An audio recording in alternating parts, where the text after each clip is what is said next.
Date went really well. Great time, great chemistry. Became intimate, very passionate. We enjoyed our night together. And then it faded away. But the reasons for it might not be what you think. The reason it died is complicated, but we're going to get into it in this video. So who are we talking about here? Met a lovely lady. She was in her 30s. I think she's about 32. I'll be 35 in a month.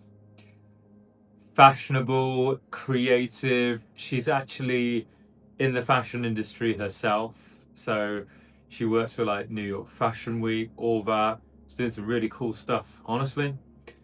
She was half Danish, half Italian. She had some interesting roots. And I could tell from the texting, the energy that she brought when we were face to face on the date.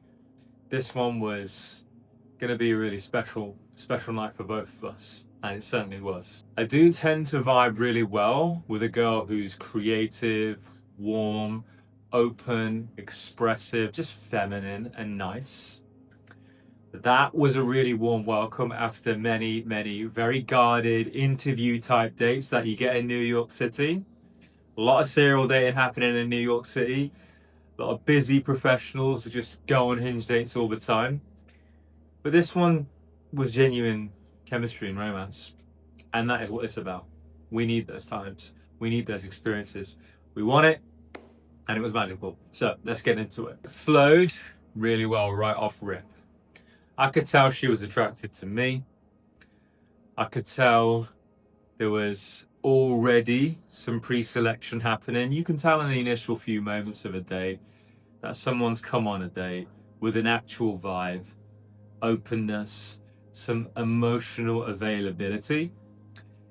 It started off really flowy. We're talking about each other, her background, growing up in Denmark. Funnily enough, many moons ago, I actually lost my virginity to a Danish girl. That's a fun fact for the Naturally Magnetic Men tribe. And the girl I lost my virginity to was actually from the same small town as this girl. And that was a funny, humorous thing that we played on. Talked about her childhood, her culture, her roots, talked about music, humor, all that kind of thing. But the topics were really fun, playful. I was able to control the frame real well, so it was a good collaborative, fun conversation and exchange where everything was kept quite romantic, right? As opposed to the interview mode dates that I was going on, which were fucking painful. So a very welcome break from that. Teased her about a few different things, about her Danish roots and ancestry, about her spontaneity, because we both got that in common, how she follows her intuition, even did a bit of cold reads, some palm reading, all that type of thing. She loved it. That was a lot of fun. The thing that I could tell was really building a lot of chemistry between us was our conversation, and the way we were emotionally connecting with one another was about her and about a lot of the synergy that we had between each other. Not just her physical looks. I did, of course, find her attractive. She's a pretty lady. But it was the subtleties that I really appreciate about women like this. Her femininity. Just how it just felt so good to be talking to a girl who's soft and feminine and open, as opposed to the hard debating 10 or 15 New York City interview mode, intense professional girl dates. I just did not like those at all. The point there is then building chemistry, doing some future projection, creating these threads in our romantic interaction on a date where we can see the synergies between our value systems, the things we like. It brings us together as humans. It creates comfort, familiarity, and it allows us to just open up to connection and intimacy, romance, and explore whatever there is to be explored between us two. Things I did really well. I was really present, genuinely flowed, made the experience fun, spontaneous, very light, playful, humorous, joking about the kind of similarities there were between us, finding those similarities, seeing what she emotionally responds to, and kind of really trying to play on that and keeping her energy really engaged, warm, fun, giving her an amazing experience, learning more about her, what she thinks is important, her value system, her creative vision. She really appreciated me listening to her perspectives when it comes to like fashion and art and all the things that she's massively inspired by in her own life. Her bigger vision. Another thing that I did well was leading, moving things forward, like seeding the logistics, helping her understand I'm interested. There's chemistry here. I want to explore that with you. Escalating, moving the date forward. Of course, helping her understand there's a sexual tension here. Bringing that out so we ultimately logistically move forward from the bar to my apartment, to my bedroom, and had an amazing night together. Stayed really present here and not very outcome based at all, because girls like this I just really connect with and find it's very easy chemistry when a girl is open, expressive, brings a good vibe, isn't domineering, isn't trying to control the day, isn't bombarding me with interview questions that I find totally repellent. Absolutely repellent, to be honest. If there's any ladies watching, that is the way to just make a man. I mean, I just walk off, honestly. But this girl's great. She just got it. She totally got it. And hence, it was a romantic interaction rather than a lot of what the serial daters on Hinge will do. Now, it still takes a turn.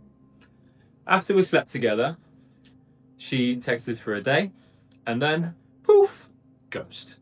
Why did it happen? Honestly, I built a lot of comfort, but maybe not necessarily enough curiosity about me. Maybe there wasn't enough of a thread to where she could see how a connection with me could be explored and potentially could fit into her life. That element of curiosity may have been missing, and I can work on that so my retention can improve. I'm a bit rusty and taking time away from dating, as you guys know. She felt understood and listened to, which I could tell she responded to, but perhaps didn't feel as if there was more to discover here. I think comfort alone is good, but there also needs to be that element of mystery and exploration, I think, required for further retention, escalation, and seeing what can be explored, because otherwise, even great dates like this can just become hookups and one-night stands, and that's okay. I'm not against that. But at this point in my development, I'd rather have more connection and work towards building genuine partnership.